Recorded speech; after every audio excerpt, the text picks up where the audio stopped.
ये कहानी है देश की राजधानी नई दिल्ली की। वैसे तो यहाँ पर नयापन के नाम पर कुछ ना कुछ होता ही रहता है, लेकिन साल 2015 में एक ऐसा केस सामने आया था जिसने भारत के आम आदमी से लेकर main stream media, so called politician और जुडिशियल सिस्टम को भी एक बार सोचने को मजबूर कर दिया था। इस केस की कहानी को जानना आपके लिए बहुत जरूरी है, क्योंकि ऐसी घटना किसी के साथ भी हो सकती है और परिस्थिति ऐसी बनती है कि आप चाहकर भी कुछ नहीं कर सकते हैं। ये कहानी है दिल्ली के 26 साल के युवक सर्वजीत सिंह की। वो एक शाम अपने बाइक से कहीं जा रहे थे और रास्ते में ट्रैफिक पर जसलीन कौर नाम की एक लड़की से उसकी थोड़ी नोक-झोंक हो जाती है, जिसके बाद में वह लड़की पुलिस में जाकर सेक्सुअल हैरेसमेंट का केस दर्ज करती है और फिर 26 साल के सर्वजीत सिंह की नॉर्मल सी दुनिया अचानक से एक ही रात में बदल जाती है। क्या कुछ हुआ था उस केस में और कोर्ट ने क्या अहम बात बताई थी, साथ ही अभी सर्वजीत सिंह बेदी कहां है और जसलीन कौर क्या कर रही है, आइए आपको बताते हैं आज के इस वीडियो में सब कुछ पूरे विस्तार से। यह कहानी बेहद दिलचस्प है, इसलिए आप हमारे साथ वीडियो के आखिर तक जरूर बने रहिए। हेलो एंड नमस्कार, मेरा नाम है प्रशांत और आप देख रहे हैं बेजोड़जोड़ा.com का यूट्यूब चैनल। इस वीडियो को देखते हुए आपको यह फील आ सकता है कि हम इस कहानी को सर्वजीत सिंह के दृष्टिकोण से कह रहे हैं, जबकि ऐसा बिल्कुल भी नहीं है और आप जो भी कुछ देखने वाले हैं वे सभी फैक्ट्स होने वाला है। तो चलिए अब कहानी पर आते हैं। 23 अगस्त 2015 को जसलीन कौर नाम की एक लड़की फेसबुक पर एक पोस्ट करती है। उस पोस्ट में इस फोटो के साथ लिखा हुआ था, आज दिल्ली के तिलक नगर ट्रैफिक पर इस आदमी ने मेरे साथ दुर्व्यवहार किया। जब मैंने उससे कहा कि उसका कंप्लेन करूंगी, मैं फोटो क्लिक कर रही हूं, तो उसने फोटो के लिए पोज देते हुए कहा कि कंप्लेन करके दिखा, फिर देखियो मैं क्या करता हूं। उस वक्त ट्रैफिक पर करीब 20 लोग मौजूद थे और उनमें से किसी ने भी कुछ नहीं कहा। ये मेरे लिए और ज़्यादा डिस्टर्ब करने वाला था। मैं इस फोटो को यहाँ पर पोस्ट कर रही हूँ और अगर आप केयर करते हैं तो इसे ज़्यादा से ज़्यादा शेयर कीजिए। इस पोस्ट के आते ही यह गजब तरीके से वायरल हुआ और इसे कुछ ही घंटों में 1 लाख से ज्यादा लोग शेयर कर लिए। इसके तुरंत ही बाद दिल्ली के मुख्यमंत्री अरविंद केजरीवाल का ट्वीट आया। उन्होंने लिखा, जसलीन कौर को उसके इस बहादुरी के लिए बहुत बधाई। दिल्ली की लड़कियों को उनसे कुछ सीखना चाहिए और ऐसे अनएक्सेप्टेबल एक्ट्स के खिलाफ आवाज उठाना चाहिए। दिल्ली के मुख्यमंत्री ने इस खबर को वेरीफाई करने का इंतजार भी नहीं किया और गैर जिम्मेदाराना तरीके से सीधे ट्वीट कर दिया, जिसका नतीजा यह हुआ कि रातों रात सर्वजीत के ऊपर मीडिया ट्रायल शुरू हो गया और अगले ही दिन वह पुलिस के हिरासत में था। पुलिस ने उसके ऊपर सेक्सुअल हैरेसमेंट के लिए 354A, punishment for criminal intimidation के लिए 506 और किसी भी महिला को इंसल्ट करने के लिए IPC की धारा 509 लगाया था। ये अपने आप में कुछ सीरियस एलिगेशंस थे। इसके बाद से वह मेन स्ट्रीम मीडिया में आए और उसे मीडिया ने खास करके टाइम्स नाउ और अर्नब गोस्वामी ने परवर्ट ऑफ दिल्ली और दिल्ली का दरिंदा घोषित कर दिया। टाइम्स नाउ की यह पत्रकार किस तरह से सर्वजीत सिंह को उस जुर्म को कबूल करने के लिए बोल रही है जो उसने कभी किया ही नहीं था, इसकी एक वानगी आप यहाँ पर देखिए। आप अभी भी आपके फेस पे वो अपॉलॉजी नहीं दिख रही है। This is very shameful. Ma'am अगर वो लड़के तो सही है। नहीं, बात वो नहीं है कि वो लड़की, लेकिन उसका वर्जन आपको अगर ये कह रहे कि वो झूठ बोल रही है, मजाक कर रही है, दुनिया उसके लिए लिसन, दुनिया उसके लिए खड़ी क्यों नहीं है? बिल्कुल खड़े हो रहे, हम खड़े हो रहे, obviously all of us are saying. आम लोग क्यों नहीं खड़े हो रहे मैम? आम लोग भी खड़े हो रहे। आपको किसने बोला कि आम लोग नहीं खड़े हो रहे? एज ऑफ नाउ आपने सरबजीत एक बार माफी नहीं मांगी, आपके जान पहचान के लोगों ने माफी नहीं मांगी। This is the time to apologize. आप क्या कर रहे हैं? आप और घमंड दिखा रहे हैं इस इशू पे। मैम घमंड वो दिखाता है जो सही होता है। ये अभी भी आपको लग रहा है लड़की गलत है, आपने क्यों उस पे पॉलिटिकल एफिलिएशन किसी का भी हो सकता है, आप जा क्यों रहे? मैं तो आपसे बात करना चाह रही हूँ, मैं आपसे बात करना चाह रही हूँ। मैं जा भी नहीं रहा, खींच रहा। यह सब कुछ 2 दिनों के भीतर ही हो चुका था और इस तरह से सिर्फ 48 घंटों के अंदर सर्वजीत सिंह बेदी की पूरी दुनिया ही बदल चुकी थी। अगर हम आपको जसलीन कौर के बारे में बताएं तो वह दिल्ली यूनिवर्सिटी के सेंट स्टीफेंस कॉलेज से पढ़ाई कर रही थी और साथ में अरविंद केजरीवाल के आम आदमी पार्टी से भी जुड़ी हुई थी। वहीं सर्वजीत सिंह बेदी एक एनिमेशन का कोर्स करके जॉब कर रहे थे। उसका किसी भी पॉलिटिकल पार्टी से कोई संबंध नहीं था। इन दोनों में कोई समानता नहीं थी, लेकिन समय ने दोनों को एक ही मोड़ पर लाकर खड़ा कर दिया था। इस मामले में जहां एक तरफ मीडिया ट्रायल पूरे जोर शोर से चल रहा था, वहीं दूसरी तरफ कुछ ही दिनों के बाद कोर्ट का ट्रायल भी शुरू हो गया। लेकिन कोर्ट ट्रायल शुरू होने से पहले ही मीडिया ने सर्वजीत को दिल्ली का दरिंदा घोषित कर दिया था।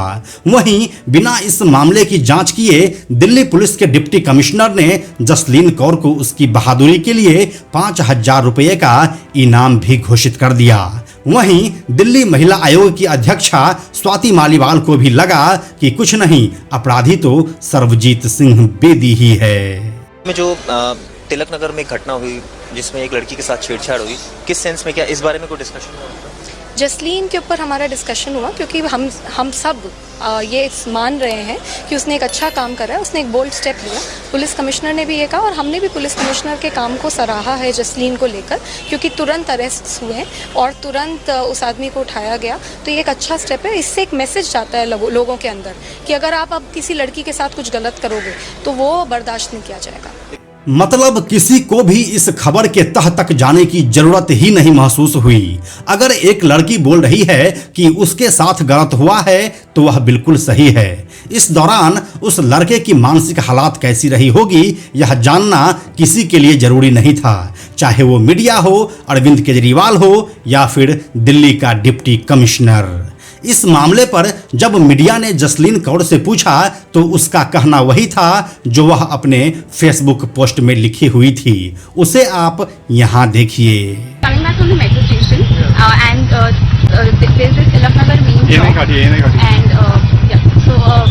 Agarwal Chowk. So this person was crossing the red signal, and I was standing right in front of his bike, and he was about to hit me. So I told him कि भैया क्या कर रहे हो, red light है देखो. So then I think he got offended and he started abusing me and he told me चलती है तो मैं तेरे को जनकपुरी तक आगे छोड़ आता हूँ, and he made a lot of insane and obscene comments on me which I wasn't comfortable with, of course.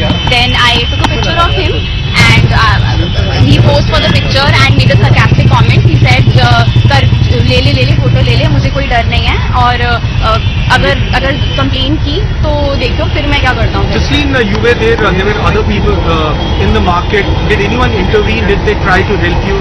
No, that's actually the thing that is bothering me much more than his obscene comments. That there were around 20-25 people who were there, who witnessed the incident, but they didn't mind at all. They didn't intervene. They didn't stand up for me, or they didn't say anything at all. They just ignored it. I clicked the picture of his number plate, and I have submitted both the pictures to the investigation officer, and I called up the PCR. They came, I gave the pictures to the investigation officer. I lodged a written complaint, and they told me that I'll be given the FIR copy the next morning.